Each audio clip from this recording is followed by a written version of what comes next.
Mexican President Andrés Manuel López Obrador said during a press conference in Mexico City that his government won't impose any type of economic sanction against the Russian regime for invading Ukraine, in a move that has been widely criticized in the Latin American nation. During this press conference, President López Obrador told local reporters that, and I'm quoting him, "We are not going to take any sort of economic reprisal because we want to have good relations with all the governments around the world." López Obrador, who is known also as AMLO, he also criticized what he referred to as the censorship of Russian state-controlled media outlets Sputnik and Russia Today by social media companies.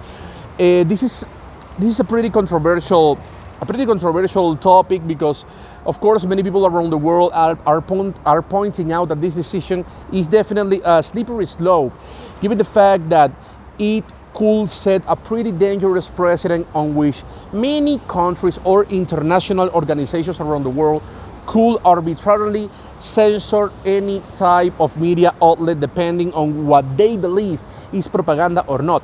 However, we need to remember that it is an undeniable fact that the cases of Russia Today and Sputnik are the clear cases of media outlets that only spread misinformation, that only spread propaganda. And in addition to this unquestionable reality, we need to remember that both media outlets are fully controlled by the Kremlin. So, I mean, we have to be serious. The cases of Sputnik and Russia Today, I mean, to argue that they are not propagandists, it is a pretty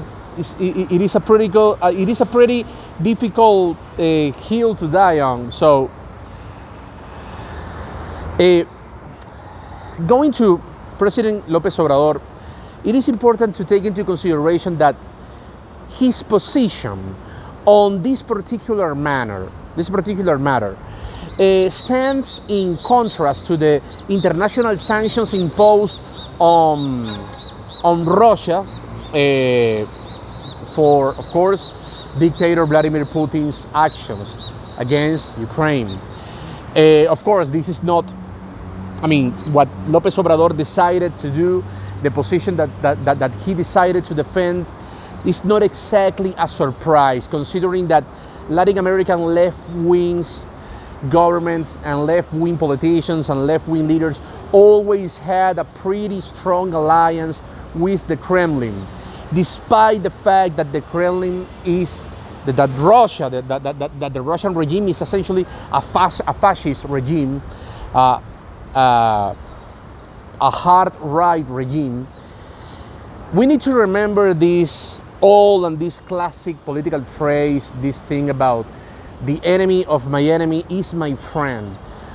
And on this particular matter, despite the ideological differences between Russia and the left-wing leaders, movement, and governments of Latin America, the common denominator on these governments in Latin America is the anti-US stance, which is exactly the same stance as Russia.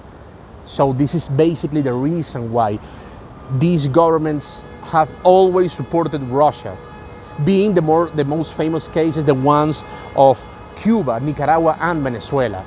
So, getting to this point, it remains unclear whether Mexico will eventually impose sanctions against Russia, given the fact that, I mean, not only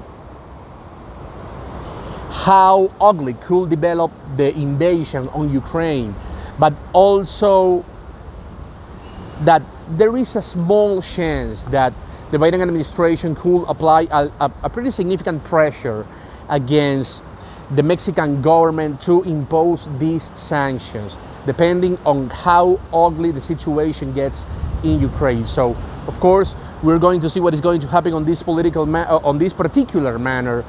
But to this day, on this moment, Mexico is basically defending a pretty controversial position.